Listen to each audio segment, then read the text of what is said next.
Assalamualaikum warahmatullahi wabarakatuh. Alhamdulillahi rabbil alamin. Wassalatu wassalamu ala rasulil amin. Wa ala alihi wa sahbihi ajma'in wa ba'du. Waqala al-musannifu rahimahullahu ta'ala wa nafa'ana Allahu bihi wa bi'ulumihi fid daraini amin. Telah berkata Sidi Muhyiddin Abu Muhammad Syekh Abdul Qadir Jilani radhiyallahu ta'ala anhu, moga Allah ta'ala meridainya, di madrasahnya pada pagi Jumaat 5 Rajab tahun 545 Hijriah. Nabi SAW pernah bersabda, "Udul marda wa syayyi'ul janaiz, fa innahu yuzakkirukumul akhirah." Lawatilah orang-orang yang sakit dan hantarkanlah jenazah-jenazah, kerana yang demikian itu akan mengingatkan kamu perkara akhirat. Riwayat Ahmad. Nabi SAW mahukan kamu berbuat seperti apa yang dikatakan di atas itu, supaya kamu mengingati akhirat. Tetapi kamu semua melarikan diri daripada mengingatinya, dan kamu tetap cintakan dunia. Bahkan sedikit masa lagi akan dihalangi kamu dengan dunia secara terpaksa. Akan diambil dari tangan kamu apa-apa yang kamu senang dengannya. Kemudian akan datang kepada kamu semua yang kamu bencikan. Akan datang kepada kamu kesusahan menggantikan kesenangan. Wahai orang yang lalai, wahai bahlul, ingatlah bahawa engkau ini tidak diciptakan Tuhan buat dunia, tetapi engkau diciptakan buat akhirat. Wahai orang yang lalai dari apa yang mesti dia mengetahuinya, engkau telah meletakkan semua fikiranmu pada kehendak hawa nafsu dan kelazatan, serta mengumpulkan dunia supaya banyak wang. Lalu semua anggota badanmu sibuk dengan berbagai-bagai permainan. Jika ada orang mengingatkanmu tentang akhirat, tentang mati, engkau akan berkata, "Mengapa engkau mengusukkan kehidupanku dengan mengingatkan semua itu?" Engkau lalu menggoyangkan kepalamu begini dan begitu. Lupakah engkau bahawa pengingat mati sudah datang kepadamu, iaitu uban pada kepalamu, lalu engkau mencabutnya atau mengecatnya dengan warna hitam? Baiklah, jika tiba ajalmu, apa yang hendak engkau buat? Jika datang malaikat maut dan bersamanya pembantu-pembantunya, dengan apa yang engkau hendak menolaknya? Jika sudah habis rezekimu dan masa hidupmu di dunia, apa lagi helah yang ada padamu untuk engkau mengelakkannya? Tinggalkan gila-gilamu. Dunia ini mesti dengan amalan. Jika engkau bekerja di dunia, kelak engkau akan dapat upahnya di akhirat. Jika engkau tidak bekerja, apa yang bakal engkau terima? Dunia ini tempat beramal dan tempat bersabar ke atas semua bencana. Dunia ini tempat orang bersusah payah, dan nanti di akhirat tempat dia berehat. Seorang mukmin mesti berpenat-penatan dahulu dengan amalannya di dunia. Kerana itu nanti di akhirat dia akan bersenang lenang dan beristirahat. Tetapi engkau memilih istirahat di dunia, suka menangguhkan taubat, berjanji sehari demi sehari, sebulan demi sebulan, sampai kepada tahun demi tahun. Tidak ada apa pun yang dibuat sehingga tiba ajalmu. Nanti engkau akan menyesal. Kenapalah aku tidak mahu menerima nasihat? Kenapa aku tidak sedar semua ini? Engkau mengaku percaya, tetapi sebenarnya engkau tidak percaya. Muslimin dan muslimat yang dirahmati Allah sekalian,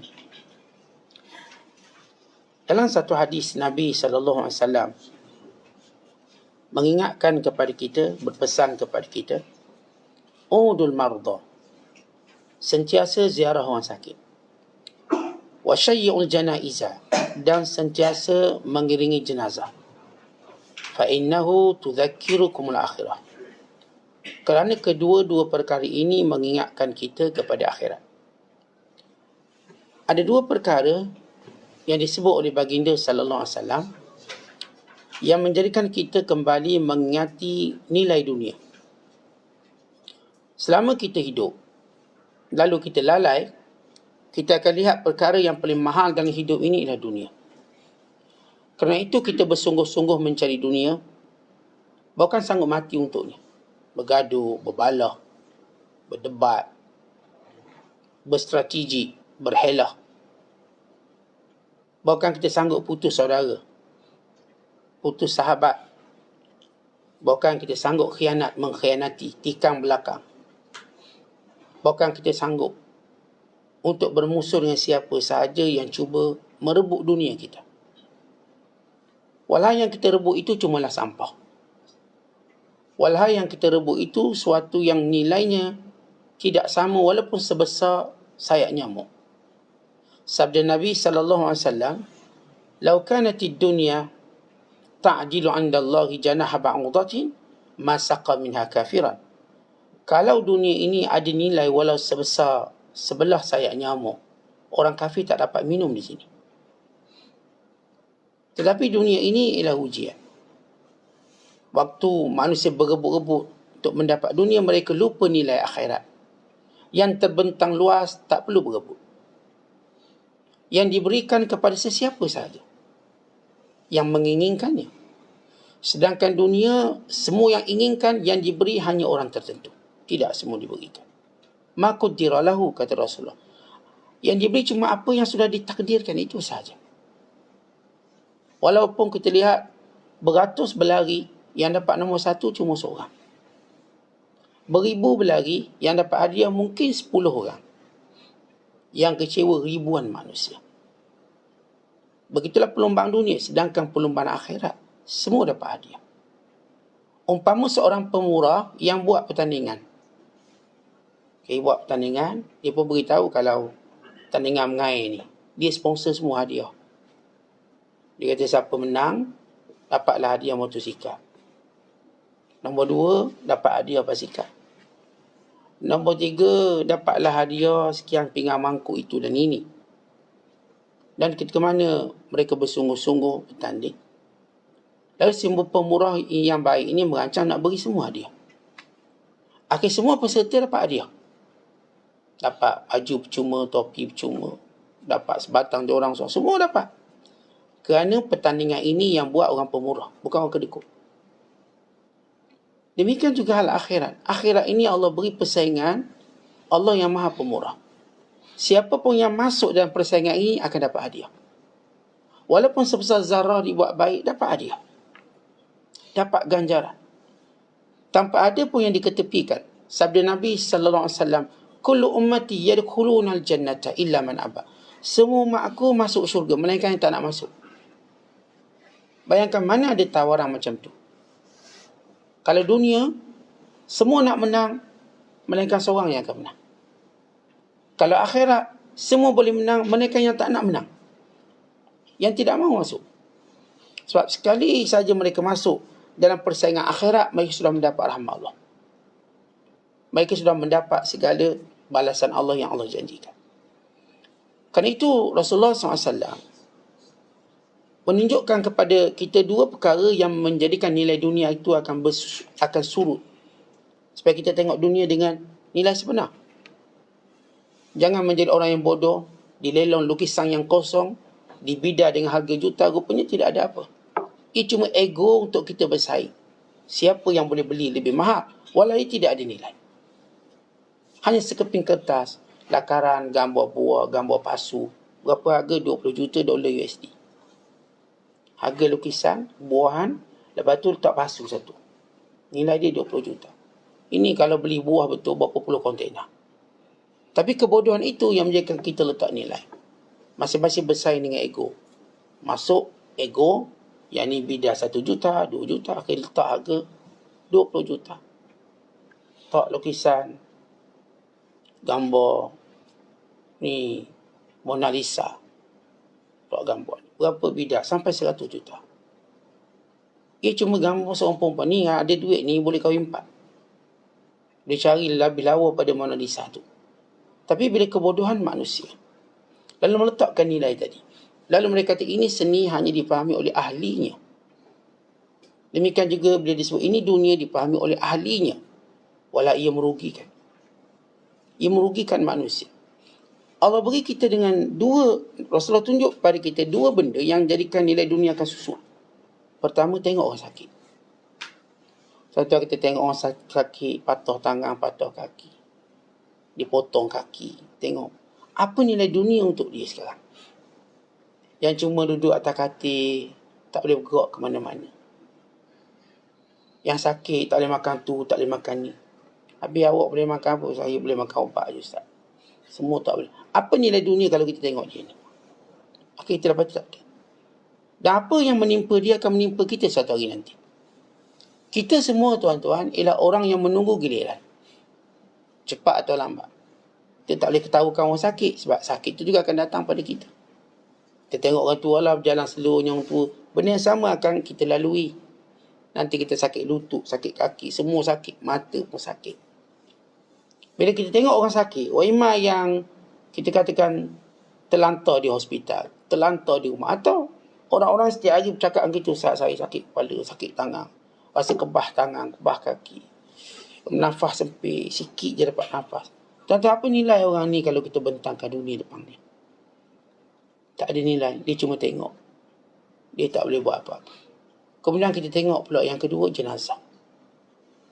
Kata jenazah ini dia ada pangkat Tan Sri.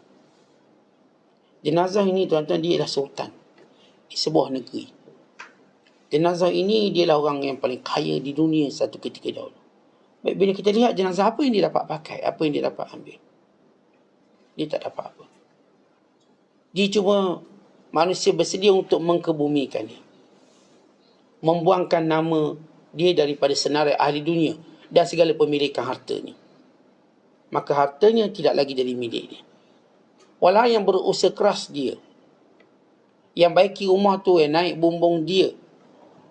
Yang mendapatnya ialah orang yang tidak ada kaitan dengannya. Ataupun orang yang dikaitan saudara mara yang dekat dengannya. Atau mungkin juga kita katakan tak ada orang yang dikaitan dia tapi dapat. Ada sebuah rumah. Dia beli dengan harga RM100,000. Kemudian ditinggalkan. Lalu dimiliki oleh penagih dadah. Penagih dadah duduk situ. Dan tanpa dituntut oleh pemiliknya sampai hari ini. Begitu kesudahan harta duniawi bagi orang yang mati. Sebahagian rumahnya dianggap berpuaka. Dikatakan dahulu dia bela hantu raya. Bukan sekadar tak mau memilikinya, lalu di hadapan pun dah gerun, dah meremang bulu rama. Itu hakikat dunia. Maka sebab itu bila Allah Ta'ala turunkan satu ayat. Cerita ayat ni tuan-tuan, suratul Hadid. Kalau kita baca surah Hadid, surah yang ke-57, pada juzuk yang ke-28, pada ayat yang ke-16. Apa kata Allah? Alam ya'ninil ladhina amanu an takhsha'a qulubuhum li dhikrillah wa ma nazala minal haqq wa la yakunu kalladhina utul kitab fatala 'alaihimul amad faqasat qulubuhum wa katsirun minhum fasiqun. Kata Allah, apakah belum sampai masanya waktu orang beriman untuk khusyuk kepada Allah dan berpegang teguh dengan kebenaran yang diturunkan? Jangan mereka menjadi seperti ahli kitab, sehingga panjang tempohnya, lalu keras hatinya, dan kebanyakan mereka itu fasik. Baik, kata sahabat berkenaan dengan ayat ini. Bila para sahabat muhajirin berhijrah ke Madinah, waktu hijrah memang tinggalkan semualah, selai sepinggan, selai sepunggung, kata orang daerah kita. Tak ada bawa apa-apa. Hatta yang paling kaya, Abdurrahman bin Auf, Uthman bin Affan, tak bawa apa-apa. Hatta Mus'ab bin Umair, anak jutawan Mekah, anak tunggal, waris, satu-satunya pewaris, pun tak mampu bawa apa-apa. Cuma bawa pakaian guni. Maksudnya pakaian daripada guni. Ini Mus'ab bin Umair radhiyallahu ta'ala anhu. Ini Abdurrahman. Ini semua sahabat-sahabat korporat. Lalu mereka menetap di Madinah. Masuk tahun keempat. Artinya selepas tamatnya peperangan Uhud, maka sebahagian sahabat mula senang. Mula ada rumah sendiri, mula ada bisnes, mula ada perniagaan, mula kembali sibuk, mula sedikit lupa tribulasi yang pernah dilalui di Mekah. Maka sebahagian sahabat ini, mereka meninggalkan amalan tertentu yang biasa mereka buat dulu. Ada yang tinggal solat duha, ada yang tinggal mengaji tak banyak macam dulu. Kuliah pun tak banyak. Sempat kuliah, tapi ada bisnes, utamakan bisnes. Ini cerita sahabat dulu. Sebelum kita sebut tentang sebab penurunan ayat ini, lalu 4 tahun ini, berapa karakter sahabat berubah? Tapi berubahnya tak banyak sangat lah. Tak banyak. Maksudnya, kalau biasa awal waktu dia lambat sikit, berubah kat situ.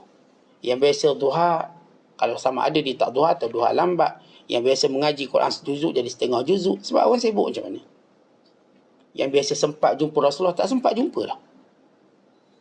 Peluang jumpa Rasulullah tiap hari, tak sempat jumpa lah. Sibuk. Sehingga Rasulullah tanya, ni mana orang ni, mana orang ni? Ya Rasulullah, dia gini, dia gitu, dia gini. Maka turun ayat ini. Tegur sahabat. Apakah belum sampai masa untuk mereka fokus bersungguh-sungguh dalam ibadat? Jangan jadi macam ahli kitab. Ahli kitab bermula sesat mereka bila mereka mula tinggalkan sedikit demi sedikit demi sedikit. Mula tinggal sunat, lepas tu tinggal wajib. Lepas tu terus mereka menjadi fasik. Mula tinggal sunat, kemudian tinggal wajib, kemudian jadi fasik.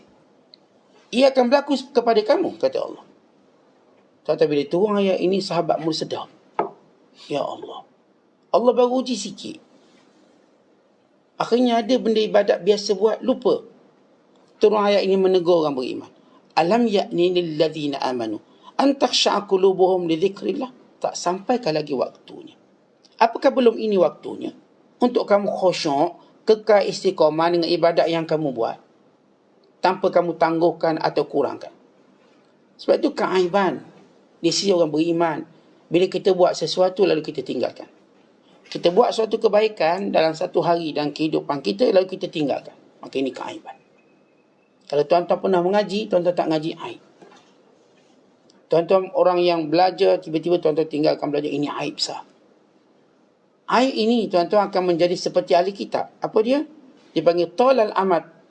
Bila tempoh panjang kita dah jadi ala bisa tegar biasa. Kita dah biasa dah tinggal ngaji. Saya sempat seminggu sekali je ngaji. Akhirnya kita tak ngaji terus. Hati kita makin keras. Faqasat qulubuhum, hati keras. Tetapi hati keras bermula dengan kita meninggalkan ibadat sunat yang biasa kita buat. Dia nak start keras lah tu. Lepas tu kita mula melewatkan ibadat wajib yang biasa kita buat. Lepas tu kita tangguhkan ibadat wajib ini pada satu tempoh lain pula. Qada lah, dengan bahasa qada. Saya buat juga saat qada lah. Zuhur qada, asar qada, semua qada. Last sekali kita tak buat. Tapi kita berazam satu hari nanti kita akan buat. Tak apalah Ustaz, memang saya tinggal puasa tahun depan saya qada balik. Akhirnya tak ada. Kita lihat bagaimana ayat ini menegur sahabat. Hanya mereka meninggalkan perkara sunat, bukan wajib. Bagaimana kita pula? Sahabat-sahabat yang tinggal perkara biasa mereka buat. Yang saya kata yang biasa ikut kuliah Rasulullah, mula slow sebab sibuk. Yang biasa mendamping Rasulullah. Maka tak semua yang mampu yang mendamping Rasulullah. Ada sahabat yang mula sibuk bisnesnya. Ya Rasulullah SAW tidak memaksa. Kerana Nabi mengetahui keperluan setiap orang. Yang penting mereka belajar yang wajib. Namun Rasulullah SAW sentiasa ingatkan. Kerana itu kita lihat sahabat-sahabat yang akhir masuk Islam, akhirnya mereka lah menjadi pemimpin pada sahabat yang lama memeluk Islam. Ini Abu Hurairah yang masuk tahun ke-7 Hijrah. Akhirnya dia memimpin sahabat yang masuk awal Islam. Kenapa? Kerana kesungguhan dia belajar. Akhirnya hari ini kalau kita baca hadis, akan keluar nama Abu Hurairah. Tentang sahabat ramai. Tapi bila kita tengok yang keluar namanya, tidak seramai jumlahnya. Kerana ini di kalangan orang-orang yang bersungguh-sungguh. Ya kalau sahabat ditegur, kita sementara lagi. Kerana itu mengingati akhirat ini suatu kewajiban kita. Contohnya waktu kita solat, kita mungkin ingat akhirat, diingatkan dengan akhirat lebih pada 30 kali. Atau paling kurang 17 kali lah. Tuan-tuan baca dalam Quran, tuan-tuan baca surah Fatihah ayat keempat. Apa bunyi? Ayat keempat. Maliki yaumiddin. Tuhan yang memiliki hari akhirat. Raja pada hari akhirat kelak. Lalu Allah ingatkan kita dalam solat. Maliki yaumiddin. Pemilik akhirat. Untuk memberitahu pada kita, dunia ini akan berakhir. Dan kita akan kembali pada akhirat. Apakah kita membayangkan bagaimana kita dikeluarkan, dikumpulkan? Bagaimana kita semua bangkit? Bagaimana kita disatukan seluruh makhluk? Bagaimana kedahsyatan pada mahsyar yang gelap gulita itu, yang diterangi dengan cahaya ketakwaan, keimanan, cahaya orang-orang yang benar-benar cintakan Allah. Keadaan mengharungi peluh, buku lali, lutut, pinggang, sampai ke paras hidung.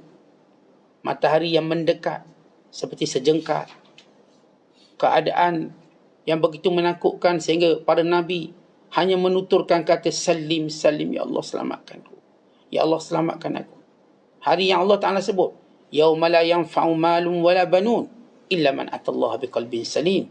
Hari ini harta benda, anak pinak tidak ada nilai, melainkan orang yang datang bertemu Allah dengan hati yang sejahtera. Hari ini CJ, pangkat, gelarang tak ada nilai. Hari ini pengaruh, populariti tak ada nilai. Hari ini kita sebut apa pun yang kita pernah ada kat dunia tak ada nilai.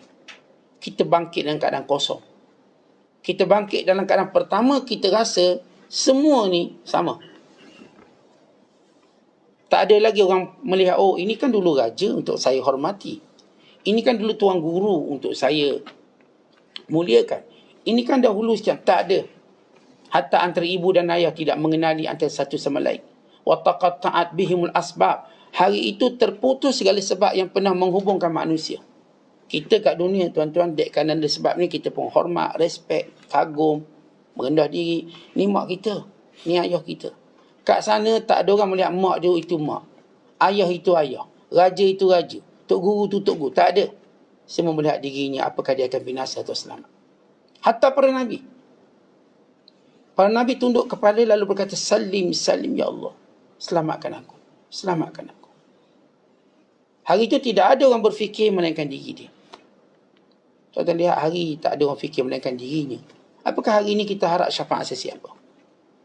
Sedangkan pemberi syafaat yang disebut oleh Allah pemberi syafaat pun tak berani angkat muka waktu hari ini, hari akhirat ini. Tidak ada para Nabi yang berani angkat muka ataupun angkat kepala. Mereka berkata, hari ini Allah murka yang tidak pernah semurka ini. Kita bayangkan hari di mana kita dihimpunkan. Tidakkah kita rasa gerung dan takut? Hari di mana anak-anak kita, walau ramai, tak ada nilainya. Hari di mana harta benda kita banyak, tidak boleh membantu. Kita bersendirian. Tidakkah kita renung waktu kita membaca ayat Maliki Yaumiddin yang kita baca setiap hari kalau kita solat pada waktu 17 rakaat atau 5 waktu sehari semalam, 17 kali baca. Ni kalau solat sunat, qabliyah, ba'diyah, mau 30 kali kita baca atau lebih. Tapi tuan-tuan, bila kita sendiri tak tadabbur ayat ini, lalu kita tak nampak, lalu kita menjadi, kata ulama, sebab cinta dunia, menjadi jifatun bil lail wa himarun bin nahar. Kita ni waktu malam hari macam mayat bangkai. Yang orang Melayu kita sebut tidur mati. Tak ada nak bangun awal subuh. Jauh sekali nak bangun qiyamul lail. Ini jifatun, bangkai. Malam hari seperti bangkai. Siang hari himarun, macam kaldai. Apa maksud? Kata-kata ini sebagai teguran. Malam seperti bangkai, maksudnya malam tak buat apa-apa, tidur. Malam itulah kelebihan baca Quran, qiyamul lail, banyak kelebihan. Jaga solat berjemaahnya. Kalau dapat solat isyak berjemaah, macam kita bangun qiyamul lail separuh malam. Berazam untuk bangun subuh dan solat berjemaah, dapat qiyamul lail penuh. Sebagaimana yang disebut oleh Nabi SAW. Man sallal isya' fi jama'atin faka'annama qama nisfal lail. Wa man shalla subuh fi jama'atin fa ka'annama qama laila kullah. Siapa yang sembahyang isyak berjemaah macam dia bangun separuh malam. Siapa yang sembahyang subuh pula berjemaah seolah-olah dia qiyamul lail sepanjang malam. Habis ni jenis tidur mati. Benar, ia bangkai. Bila bangun tidur pula, himarun, kaldai. Bawa kaldai. Jerit sana, jerit situ. Gaduh sana, gaduh sini. Semua benda kita bergaduh macam himar, tak pernah fikir. Ini tali silaturahim tak fikir, ini jiran, ini orang baik. Tak ada, asal kita nak gaduh, kita gaduh. Ini himar. Akal kecil atau tak ada akal. Nak kita pun mengengik. Mengengik macam bunyi himar. Inna ankaral aswad la sautul hamid. Suara paling buruk dan jelek, suara kaldai, kata Allah dalam surah Luqman. Apa maksud suara kaldai ni? Sautul hamid. Tentang kita kalau hal dunia jeritnya macam jerit kaldai. Hak orang pun kita nak ambil. Hak kita pun kita ambil tanpa melihat aulawiyat, keutamaan. Ya, macam saya katakan yang tentang harta ni ujian Allah pada kita. Pangkat ujian. Dan ujian terbesar kita ialah manusia tu. Untuk kita membina hubungan yang baik. Ada orang dengan dunia dirosakkan hubungan dengan manusia. Ini seburuk-buruk manusia. Ada orang dengan dunia dijalinkan hubungan yang baik dengan manusia. Ini sebaik-baik harta. Dihubungkan silaturahim dengan hartanya. Dihubungkan persahabatan dengan hartanya. Semua hartanya penyebab untuk orang dapat kebaikan. Jadi, bila kita lihat orang-orang yang tak pernah lihat, ingat akhirat. Kita pasti bertanya apa punca dia. Punca kenapa orang tak ingat akhirat. Payah sangat. Allah sebut dalam surah Ali Imran ayat 14. Allah bongkar kenapa kita tuan-tuan payah sangat nak ingat akhirat. Walau yang kita nak dunia ni tak ke mana pun. Tuan-tuan, kita kan pernah tengok orang bergelar raja dan sudah mati. Orang yang bergelar maharaja dah sudah tidak ada lagi. Orang yang bergelar orang kaya itu dan ini sudah pun hilang dan sudah pun mati. Semua kita dah tengok. Kita pun tahu mak ayah kita pun dah mati. Atuk nenek kita dah mati. Segala pahlawan kita dah mati. Dan kita menunggu kita hari kematian kita. Kita tengok dan kita faham dan kita sedar. Habis yang kita sampai sanggup memudaratkan akhirat dengan dunia, kenapa? Sebagaimana disebut dalam hadis Nabi SAW. Man ahabbal akhiratahu adarra bidunyahu. Wa man ahabbad dunya akhara bi akhirati. Atau kama qala sallallahu alaihi wasallam. Kata Nabi SAW, man ahabbad dunya akhara bi akhiratihi. Wa man ahabba akhiratahu akhara bi dunyahu. Siapa kalau dia ni sayang dunia, dia akan lambatkan akhirat. Siapa yang disayangkan akhirat, dia akan lambatkan dunia dia. Maka pilih, kata Rasulullah, fa'athiru ma yabqa ala ma yafna. Pilihlah yang kekal. Kenapa nak pilih yang tak kekal? Tetapi kita antara dua keadaan.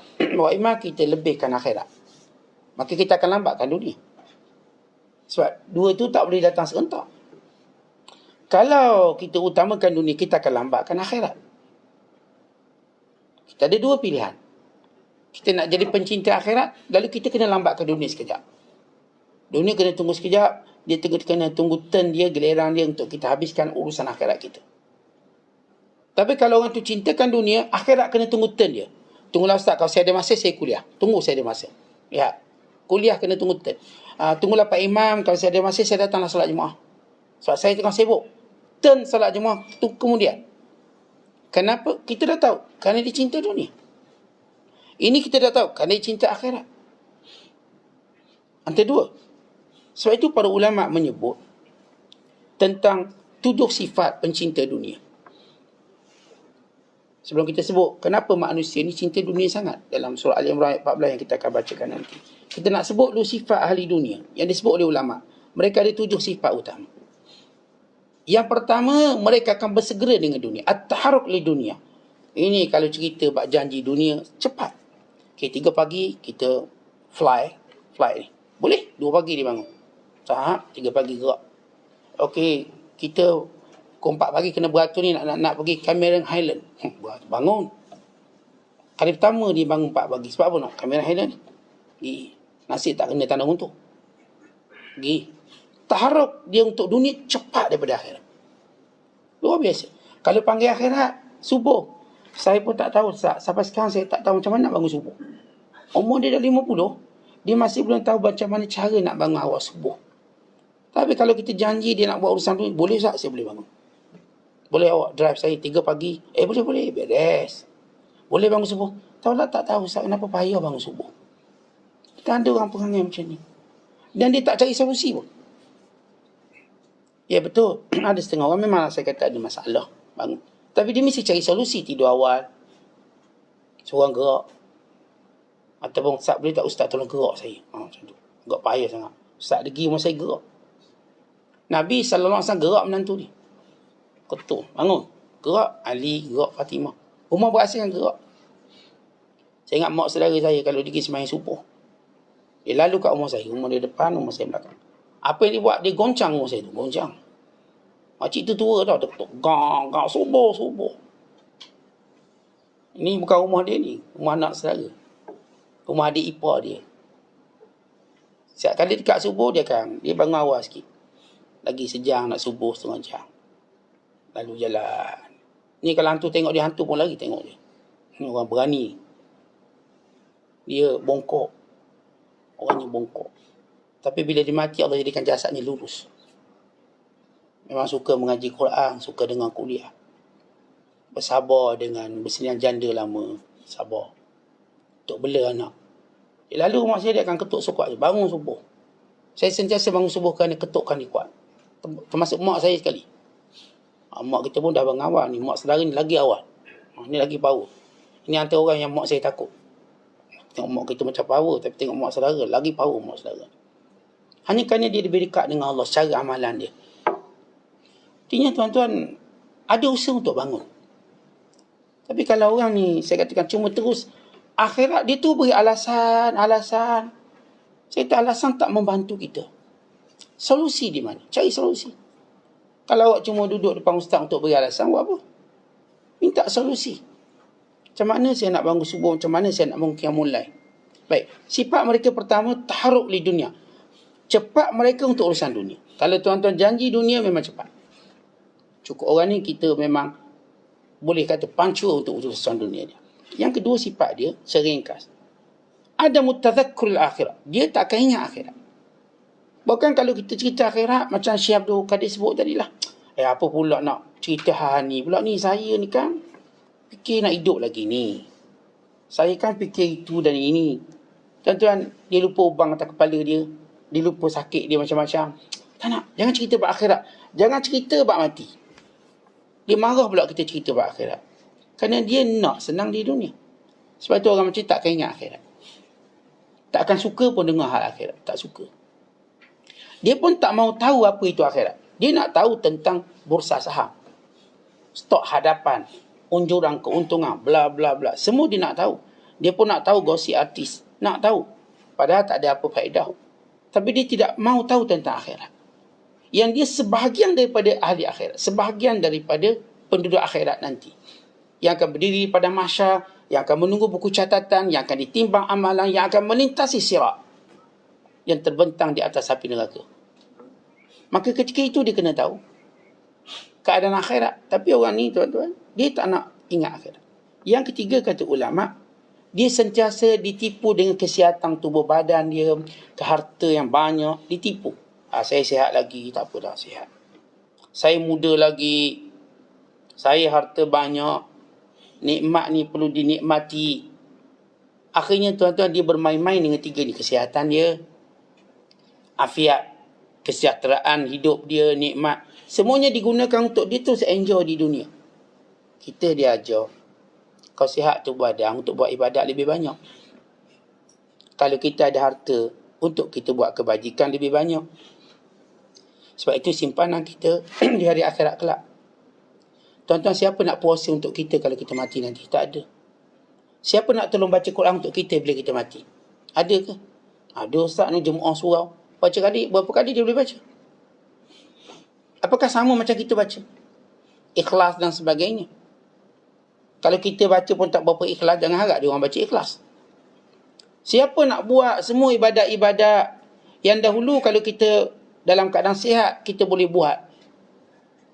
Lalu kita serahkan orang lain buat, tidak mungkin. Sebab tu tuan-tuan, sihat tubuh badan, afiat yang Allah berikan pada kita, harta yang banyak, inilah peluang untuk kita buat ibadat. Tapi orang ni tertipu, ightirar kata ulama. Terpesona dengan kesihatan tubuh badan, kenikmatan harta. Akhirnya ke hulu ke hilir. Dia terus dari hujung dunia ini ke hujung dunia sana.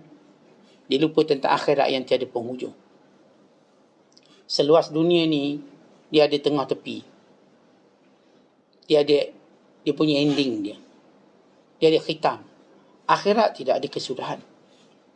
Akhirat, tuan-tuan, tak ada usia. Kat dunia ni ada usia. 60 tahun, 70 tahun. Keterbatasan. Tapi kerana tertipu kesihatan tubuh badan, kesihatan tubuh badan tadi tak digunakan untuk bertakwa pada Allah.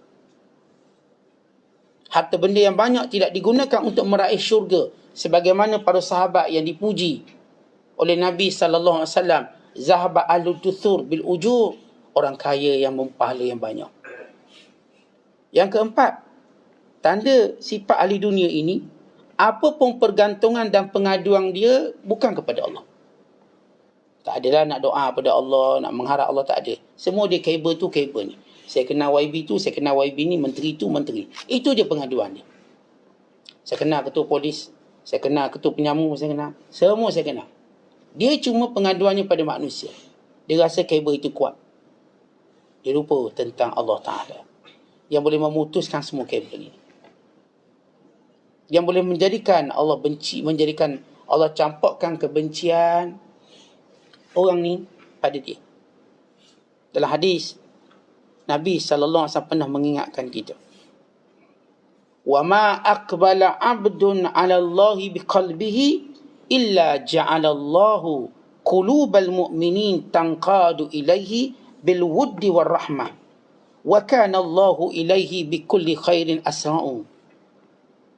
Siapa yang hatinya menuju pada Allah, dengan sungguh-sungguh, Allah akan jadikan hati orang beriman semuanya tunduk pada dia, sayang dia, rahmat dan mengasihi dia. Dan Allah itu segera akan kebaikan. Nabi kata kalau orang tu hatinya kepada Allah, Allah jadikan semua orang cinta pada dia. Sebaliknya, kalau hatinya dengan makhluk bukan dengan Allah, Allah akan jadikan orang ni semua benci dia. Semua benci. Tuan-tuan, ini makhluk ni kepunyaan Allah. Kepunyaan Allah. Kita umpama begini, tuan-tuan pergi satu syarikat, tuan-tuan baik dengan orang bawah-bawah, kenal semua ni, ketua jabatan tu, ketua jabatan. Bila bosnya marah kat kita, semua ni terpaksa memusuhi kita. Tapi kalau kita tu baik dengan bos atas sekali, semua ni kena dengar cakap kita. Itu perumpamaan. Orang yang hatinya pada Allah, mengadu pada Allah, maka Allah tundukkan semua makhluk pada dia. Walaupun dalam dunia dia tak kenal siapa-siapa. Dia cuma kenal Allah. Allah jadikan semua manusia kenal dia. Tunduk pada dia. Tapi kalau kita hari ni, tuan-tuan, semua kita kenal orang, Tuhan je kita tak kenal. Saat saya kenal orang ni, saya kenal orang ni, kenal. Tuhan awak kenal tak? Masjid pun payah datang. Kuliah pun tak nak duduk, Quran pun tak baca. Kita kenal semua makhluknya, kita tak kenal Allah. Sebenarnya kita mempercepatkan kebinasaan kita. Sebab orang dengki dengan orang yang dia kenal. Orang benci dengan orang yang dia kenal. Kita kalau orang tak kenal kita, orang tak boleh benci kita. Sebab dia pun tak tahu kita siapa. Tapi kita dengan menyangka kenal ramai orang, kita senang tak? Kita kelas sikit je, dibenci sekali. Walau dulu kita pernah jadi menteri, akhirnya dia benci. Dah dihalau macam anjing kurap dah kita ni. Orang-orang yang keliling kita semua benci kita. Itu realiti orang yang baik dengan manusia. Tapi kita tak pernah belajar. Ya, sifat ahli dunia ini, dia sentiasa mengadu pada lain pada Allah. Dan yang kelima, kata ulama, dia bersedih kalau kena bala. Sebab dia tak harapkan apa-apa pahala. Oh, kalau kena musibah, sialah. Nangisnya panjang. Sedihnya tak habis-habis. Sebab dia tak nampak pahala. Sehingga dia mengeluh, kenapalah aku yang kena sakit, orang yang tak kena sakit. Dia tak nampak sakit itu pahala besar. Pahala banyak, ujian yang tinggi, ujian yang meraih pangkat yang tinggi. Orang ni, tuan-tuan, sebab dia ahli dunia. Sebab tu ahli dunia ni, kita tengok gini je, kita tunggu dia sakit. Maka kita pun tahu dia ahli dunia atau ahli akhirat. Kalau ahli akhirat dengan sakit ini, dia meraih pahala lagi. Dia terus mujahadah untuk buat pahala lagi. Tapi kalau ahli dunia, dengan sakit dia sudah berputus asa. Dia labur semua duit dia asal sihat, dia tak berjaya. Akhirnya dia pergi semua kat khurafat-khurafat untuk sembuh, pun dia tak berjaya. Allah jadikan kesudahannya dalam keadaan su'ul khatimah. Dia, kalau dia sakit, terdesak nak baik cepat. Bila orang terdesak nak baik cepat, dia ketepikan hukum hakam. Akhirnya berobat mengetuk batin lah, berobat asalkan siapa saja. Ada seorang hamba Allah, ditanyakan fatwa pada saya. Bila dia terdesak dalam rumah tangga, sehingga datang sekumpulan padri, tolong doakan untuk dia. Dan dia tolong aminkan. Dia terdesak. Saya kata bukan begitu cara dia. Boleh rosak akidah puan. Rosak. Habis saya tak tahu nak buat apa. Saya kata mengadu pada Allah. Mohon pada Allah. Dia, bila dia dah buat, baru dia cerita kat kita. Dia, golongan ini memang cuba ambil kesempatan daripada orang yang ditimpa musibah untuk membawa pada kesesatan mereka. Tetapi bila kita hidup daripada awal tidak berkiblatkan pada akhirat, tidak kompas kita tak tuju pada akhirat, akhirnya nanti bila kita sakit, akhirnya kita berada pada su'ul khatimah. Itu yang cenderung berobat dengan ahli sihir lah, itulah, cenderung. Asal baik ada di Indonesia yang mana ulama' dah ingatkan ini ahli sihir. Tapi orang sakit ni asal dia nak sembuh, dia tak peduli sihir ke, dajjal ke, pergi. Lalu kita pun teringat apa yang Rasul sebut. Dajjal nanti bila dia lahir, ramai pengikut. Dan Rasul ingat kamu beriman, kalau kamu tahu Dajjal itu keluar, kamu lari jauh-jauh, jangan. Walaupun di si Dajjal itu ada makanan, ada kesembuhan, ada semua, tak apa. Waktu itu makanan orang beriman ialah subhanallah, alhamdulillah, wala ilaha illallah, wallahu akbar, zikir. Orang beriman dengan zikir tadi dia kenyang. Sebagaimana hari ni tuan-tuan, bila kita puasa kita rasa kenyang. Tuan-tuan niat je puasa semalam, hari ni rasa kenyang. Kita tahu kita akan berbuka maghrib. Datanglah hidangan macam-macam, saya tak peduli, saya nak tunggu maghrib. Maka kita orang beriman, datanglah macam-macam hidangan dajjal, kami tak, kami puasa. Kami makan dengan subhanallah, alhamdulillah, wala ilaha illallah, wallahu akbar. Orang beriman tuan-tuan nampak, bila dia kena musibah kita nampak dia kuat. Kita nampak jernih wajahnya, tenang. Walau musibah dia besar, tapi jiwanya tenang. Wajahnya bersih, tak menunjukkan, kita katakan, putus asa. Sebab dia tahu hidup dunia sementara. Dia akan kembali pada Allah. Kemudian yang keenam, ialah dia sentiasa marah. Tapi bukan kerana Allah dia marah. Semua marah dia urusan dunia. Allah balakan dia, dia tak dapat menikmati dunia. Tuan-tuan, orang kalau pemarah, macam mana nak rasa nikmat hidup? Orang sekeliling dia pun tak boleh rasa nikmat hidup dengan dia. Yang dimarah ni semua urusan dunianya. Jangan tersilap dunia, dia akan marah. Tak ada langsung dia nak marah akhirat. Anak tak semayang, dia tak marah. Bini tak tutup aurat, dia tak marah. Tapi kalau hal duniawi, dia akan cepat marah. Orang silap paki sikit depan wali siap, bakar kita ni. Bakar. Ada orang buat silap itu ni, belasah. Ada itu dan ini, pukul misalnya. Kenapa? Dia ni ahli dunia. Ahli dunia, penyakit dia ialah marah yang tak boleh dihapuskan. Sehinggalah dia menjadi ahli akhirat, dia boleh kawal marah dia. Dan dia mula menjadi orang sekeliling selesa dengan dia. Sebab tuan-tuan, kalau orang tu ahli akhirat, orang sekeliling dia akan merasa keselesaan. Isteri dia rasa tenang, rasa selamat. Anak-anak dia rasa tenang, rasa selamat. Sahabat-sahabat dia rasa tenang dan selamat. Sebab dia ahli akhirat. Sebab ahli akhirat dia akan membawa kepada ketenangan pada semua orang sekitar dia. Tapi kalau ahli dunia, tuan-tuan jangan silap dengan dia. Silap dengan dia, dosa tak terampung nama dia. Zambun la yughfar. Bis kita mati. Ini yang baik dengan orang-orang yang berjawatan. Kamu silap je ni dia buru kamu lubang cacing, mati kamu. Dia tak akan maafkan kamu. Berbeza ahli akhirat. Ahli akhirat ini nilai pemaaf dia tinggi. Kalau orang tu musuh begitu begini, kalau datang minta maaf, dia orang pertama memaafkan sebelum orang tu datang minta maaf. Kerana dia tahu kelebihan memberi kemaafan. Dia tahu keutamaan memberi kemaafan. Kalau orang datang minta maaf, dia tak ada kata songeh sana, songeh ya, tak boleh lah, tak boleh. Saya nak dakwa awak akhirat kelak, tak ada. Datang dia minta maaf, ya saya maafkan. Saya tak ada masalah apa-apa. Saya tak menyimpannya. Kerana dia ahli akhirat. Sebab itu tuan-tuan boleh kenal senang je ahli akhirat. Kita buat salah, pergi minta maaf. Kalau dia memaafkan, kita tahu dia ahli akhirat. Kita tahu kelebihan memaafkan. Tapi kalau dia ahli dunia, dia cuba cari kredit akhirat. Tak, aku nak akhirat kelak biar kamu susah. Cari kredit. Dia tak tahu akhirat pun dia susah. Dia hanya melihat kesalahan orang satu pada dia akan susahkan akhirat. Dia tak tahu dia lagi banyak salah dengan orang. Yang orang akan susahkan dia akhirat kelak. Begitu ahli dunia cuba mengambil kredit akhirat untuk kepentingan dunia. Bila kita tegur, tak pakai tudung, tegur, awak jangan ambil kerja Tuhan. Macam dia ahli akhirat. Walau dia jauh daripada apa yang diperintahkan oleh Allah. Sehingga dia tak kerti beza antara ambil kerja Tuhan dengan menjalankan perintah Tuhan. Allah perintah. Kita, pada alim ulama, bukan ambil kerja Tuhan, kita tak ambil kerja Tuhan. Kita ambil perintah Tuhan. Yang Allah perintahkan supaya kita sampai. Ya ayyuhar rasul, balligh ma unzila ilaik. Fa in lam taf'al fama ballaghta risalatah. Wahai Rasul, sampaikan apa yang kami wahyukan. Kalau kamu tak buat, maka kamu tidak melakukan amanah Allah. Kita, tuan-tuan, bila kita sampaikan sesuatu, kita bukan ambil kerja Tuhan. Bila kita sebut ini pahala, ini dosa, ini syurga, ini neraka, bukan kerja Tuhan kita ambil, tapi perintah Allah yang kita jalankan. Untuk kita sampaikan, awak jangan buat macam ni, nanti su'u khatimah, nanti dibakar dalam api neraka.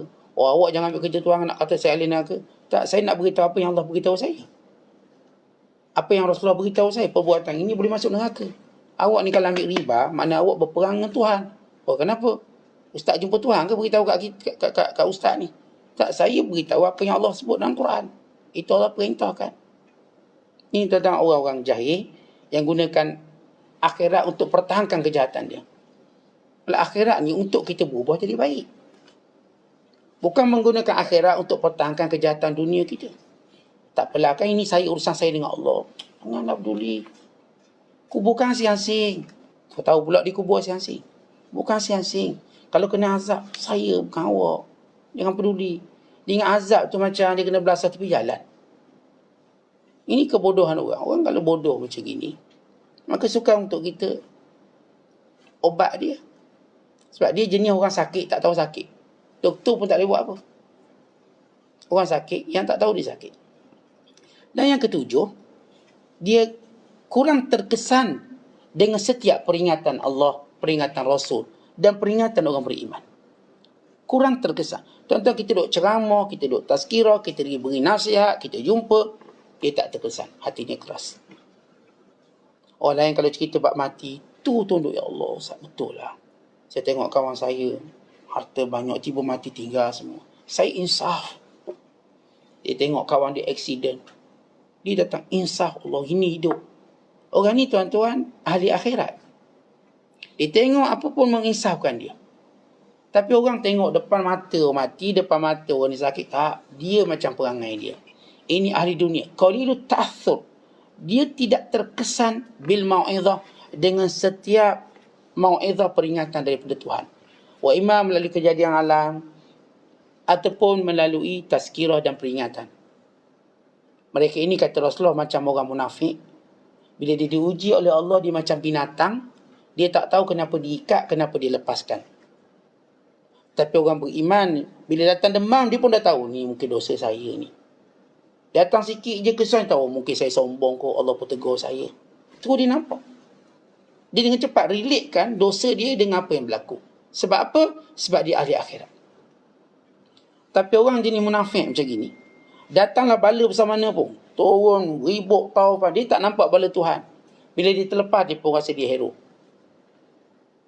Padahal dia lupa gilirannya akan sampai. Dia nampak orang lain mati, dia hidup. Oh, hero. Dia macam tuan-tuan selalu tengok cerita, hero kan tak mati. Hero pistol depan mata, tembak, tak mati. 30 orang tembak dia, selamat lagi dia. Doktor buat operasi, selamat. Ajaib. Lepas tu boleh bunuh semua pula orang tu. Dia bunuh, tembak tak kena pun mati orang jahat. Hero. Hero ni, dia tembak tepat, tak dada, tak mati. Dia tertipu dengan cerita hero. Tuan-tuan, dalam dunia ni tak ada hero. Yang ada ialah kamu makhluk Allah yang menunggu takdir kamu. Sampai waktu mati, tak ada yang boleh selamatkan kita. Bila datang waktu mati kita, tuan-tuan, siapa boleh selamatkan kita? Walaupun kita dah cat rambut kita warna hitam, walaupun kita dah labur banyak untuk perubatan dan lain-lain, gunalah segala hela, namun semua benda itu tidak akan melambatkan kematian kita. Datang malakul maut dengan para tenteranya. Ketika itu apa hello kita? Apa alasan kita? Apa jawapan kita? Benar kata Luqman al-Hakim, ad-dunya bahrun amik wa gharika fihi kathirun minan nas. Dunia ni tuan-tuan, lautan dalam yang telah menenggelamkan ramai manusia. Dunia ni di lautan dalam yang tenggelamkan ramai manusia. Memang sejenak kalau tuan-tuan berada di lautan nampak tenang. Di dalamnya macam-macam bangkai kapal ada. Sebesar-besar kapal. Sehingga sekecilnya dalam laut menyimpan ribuan khazanah, jutaan khazanah yang kita tak nampak. Dalam laut tuan-tuan ada ribuan cerita dan peristiwa yang kita tak nampak. Kita cuma nampak tenang air laut, oh tenang. Seronoklah Ustaz tengok tepi pantai, ombak dia, desiran anginnya, oh bagaikan kepingan kristal. Kita memuji permukaan laut, kita lupa apa yang telah dibuat oleh laut. Dia telah menenggelamkan ramai orang. Dia telah mengkaramkan banyak kapal. Dia dah musnahkan ramai orang. Dengan ombaknya dia dah bunuh ratusan ribu manusia. Tsunami. Jangan lupa peristiwa itu. Itu ombak. Itu laut. Kata Luqman Hakim, wahai anakku, dunia itu lautan yang dalam. Dan ramai yang tenggelam. Yang karam. Yang binasa. Yang hancur. Kerana itu. Jadikan sampan kamu, perahu kamu itu ialah takwa kamu pada Allah. Dan jadikan isi kandungan kapal itu amal soleh kamu. Dan jadikan layarnya untuk kamu berlayar, tawakal kamu pada Allah. Nescaya kamu selamat. La'allaka tanju, kamu akan selamat. Tuan-tuan, dalam mengharungi dunia ini, kita harungi dengan takwa. Tuan-tuan ambil harta dengan takwa. Tuan-tuan berkahwin dengan takwa. Tuan-tuan bersahabat dengan takwa. Apa maksud takwa? Ada halal, ada haram, ada dosa pahala yang perlu kita fikir. Itulah takwa kita pada Allah. Dan masa yang ada, penuhi dengan ketaatan. Biar bahtera kita penuh dengan barang-barang yang bersifat bermanfaat. Buat apa tuan-tuan kita duduk belayar jauh-jauh bawa sampah? Sampai ke destinasi yang ada cuma sampah. Apatah lagi yang belayar kosong. Tak ada apa. Kita nak, kita bawa macam-macam dalam tu. Kita bawa makanan, kita bawa kenderaan, kita bawa duit, kita bawa harta. Nanti bila kapal kita singgah ke destinasi, kita orang paling gembira menikmati semuanya. Dan biar ia digerakkan dengan tawakal kita pada Allah. Jangan tengok kita gagah, kita kuat. Semuanya ini urusan Allah. Hari ini saya boleh pergi kerja ni kerana izin Allah. Semua tawakal kita pada Allah. Kita bermuamalah, tawakal pada Allah. Saya menang projek ni, saya tawakal pada Allah. Dapat, tak dapat, tak apa. Tawakal pada Allah. Kita dalam hal dunia tuan-tuan, jangan tunjuk gopoh-gapah. Serah pada Allah. Kalau ia baik, baik. Kita minang seorang perempuan sebagai contoh. Tawakal pada Allah. Kalau memang jodoh kita, dia terima. Kalau bukan jodoh kita, tak apa. Allah tunjuk lebih baik. Minta, saya tak kira Ustaz. Macam mana pun saya nak. Kalau dah jadi bini orang pun saya tunggu. Oh, dia punya bodoh dia. Tak boleh cara baik. Saya buat cara yang kasar Ustaz. Colek tengah malam. Akhirnya silap colek ayah dia. Colek anak perempuan, tercolek ayah dia. Kan huara. Pentingnya kita tuan-tuan, benda dunia ni, kalau kita nak sukses di dunia, jangan gopoh-gapah dan tawakal pada Allah. Kalau memang rezeki saya, insya-Allah, saya tak perlu rasuah untuk dapat projek ini. Saya tawakal pada Allah. Kalau memang Allah takdirkan itu rezeki saya, tak perlu nak jolok atas bawah, tak perlu. Ini membinasakan kita. Tawakal kita pada Allah. Anak kita, kita dah beri semua bimbingan. InsyaAllah saya serah pada Allah. Dia akan periksa tahun ni, tahun depan, akan datang. Saya serah pada Allah. Dan kita beritahu anak, akak dah buat terbaik, serah pada Allah. Tak payah nak pecah kepala. Jangan sebelum periksa dah gila. Kan musibah. Tak boleh fikir, kalau ini rezeki saya, Alhamdulillah, saya terima. Bila keluar keputusan, Alhamdulillah kita ucap tahniah anak kita. Berapa kadar pun dia dapat, Alhamdulillah, ini rezeki kita. Allah nak beri lebih baik. Tak perlulah kita bila keluar keputusan nak marah anak ni. Ni bukan jenis ikut keturunan aku ni. Keturunan aku cerdik-cerdik. Yang kau biu seorang kenapa ni? Marah. Kau keturunan mana ni? Tentang kenapa nak marah? Sebab itu yang lebih baik untuk dia. Kita tidak tahu. Perjalanannya masih ada. Maka jangan terlalu gembira yang dekat. Jangan kecewa dengan apa yang kita dapat hari ni. Kerana ia satu benda yang masih terbuka. Oleh sebab itu kekecewaan kita yang sebenar bila kita terlepas peluang-peluang akhirat. Jadi Syamul Qadir dia ingatkan kita. Nanti tuan-tuan, bila datang malakul maut, kita dah tak ada hedah. Yang kita sebut sebelum ni. Yang kata sibuk-sibuk tak ada dah. Kamu cakaplah sibuk kat dunia. Silakan cakap, silakan. Itu semua rugikan kamu. Bila datang malakul maut nak ambil nyawa. Kejap saya sibuk. Mesyuarat, meeting. Kemudian sikit boleh.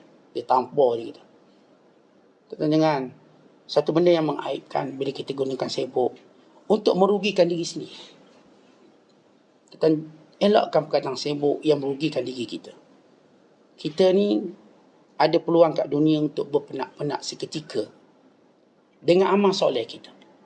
Sehingga sampai kita pulang ke pangkuan Allah, kita lah orang paling berjaya. Oleh sebab itu ingat semula dunia dan tengok 7 sifat tadi, apakah kita ahli dunia. Walaupun kita belum sempat nak beritahu tentang apakah penyebab sebenarnya yang menjadikan kita jadi gila dunia sangat. Kenapa? Sebab dia kat mana? Silapnya kat mana? Kita kenal sifat dan watak ahli dunia. Barangkali kita memilikinya, maka kita istighfar. Dan kita nak berlawan dengan sifat ahli dunia. Kalau ahli dunia itu cepat dengan hal dunia, saya nak cepat dengan hal akhirat. Hari ni bukan subuh tunggu saya tunggu subuh. Hari ni bukan masjid tunggu saya tunggu masjid. Kita mula berubah watak sebab saya nak ada dalam diri saya sifat ahli akhirat. Saya tidak mahu ada sifat ahli dunia pada saya, pada anak-anak saya dan seluruh keluarga dan keturunan saya. Wallahu a'lam bishawab. Assalamualaikum.